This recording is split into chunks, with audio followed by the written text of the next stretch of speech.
So I was recently on a retreat in Nepal, and I was going there with my teacher. And my teacher and I have this very special relationship because not only do we both enjoy yoga, but we both come from the punk rock scene. We both sort of toured in bands. His band was a lot bigger than mine. You feel really close with somebody like that you've got a lot of similarities with. So we're in Nepal, and as people are starting to get off the bus, I'm doing what my conditioned mind often does. I'm sizing everybody up. That person might be a problem. That person looks really nice. This person gets off the bus. You ever read somebody's life in the tattoos they have on their body? So this person's tattooed from head to toe, and I'm looking at the tattoos and I'm like, oh, he likes that band. He's into that stuff. And I'm totally writing this person's story before I've ever met them. And as he gets off, I'm standing next to my teacher, and he runs right up to him. And he says, I can't wait to be here. I'm so excited. I've been following you for such a long time, and I'm so excited to be here with you. And this is great. And I've been waiting for months to go on this pilgrimage up in Nepal. And I immediately think, this guy's a brown noser. Seed starts to take place in my heart. Right? And I'm thinking to myself, oh, great. He's got tattoos, just like I've got tattoos, like my teacher's got tattoos. His tattoos are cooler than mine, though. So he and my teacher start talking about people that they know, because guess what? He was in the punk rock scene too. Not only was he in the punk rock scene, he knew cooler people than I knew. A little bit of an inferiority complex there. And so he would talk about all of the clubs he went to. They were really cool clubs.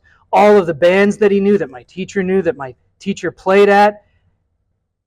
This guy's got like all my stuff, except he's a better version of me.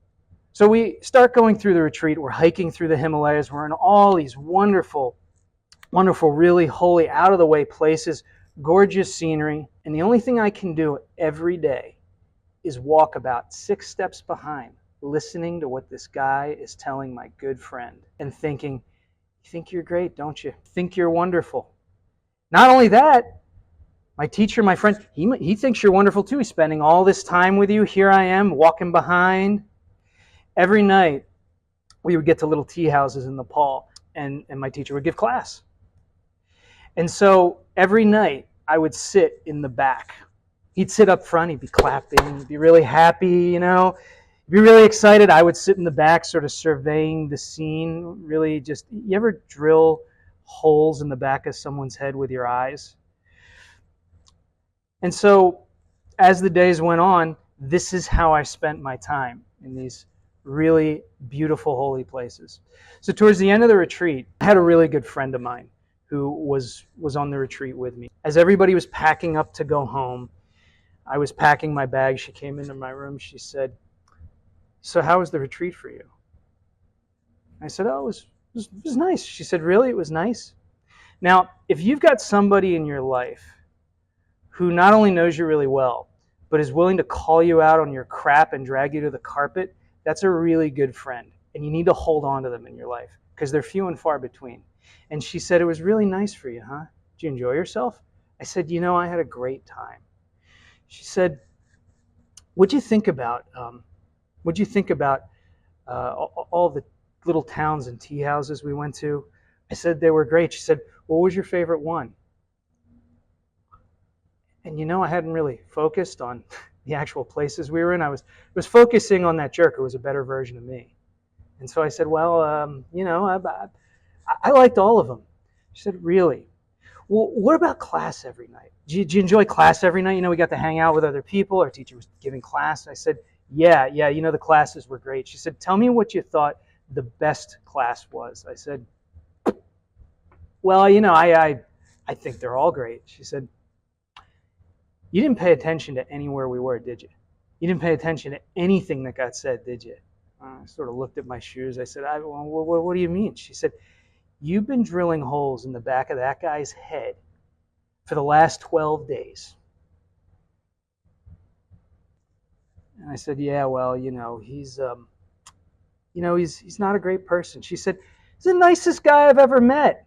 He's the nicest guy I've ever met. Your problem is you're jealous. Now look, a lot of people in life get jealous, but this is me we're talking about, right? I've done yoga for years. I've meditated. I've dealt with all my stuff.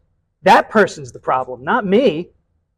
She said, you're jealous. And you're jealous because somehow you think that the love that somebody has for you is finite. And I said, well, maybe you might be right. Maybe.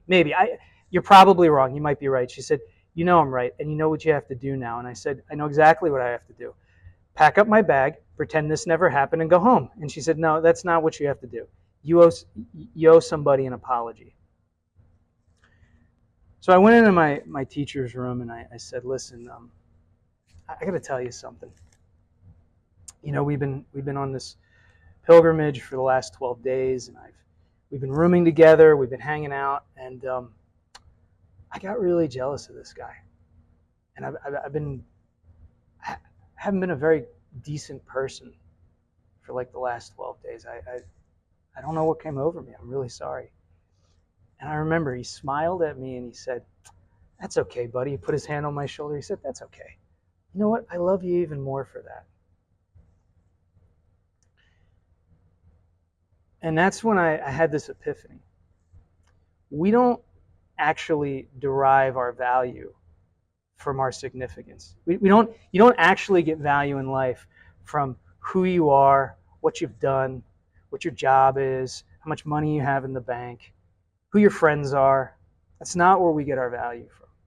Because I spent all 12 days in beautiful, holy places with great people, great food, shouldn't have had a care in the world. And I felt like I was on the outside looking in the whole time. We derive our value from being loved. Because the minute somebody said to me, that's okay, I love you even more, it's like a light bulb went off. It's a total change in the way that I felt about myself.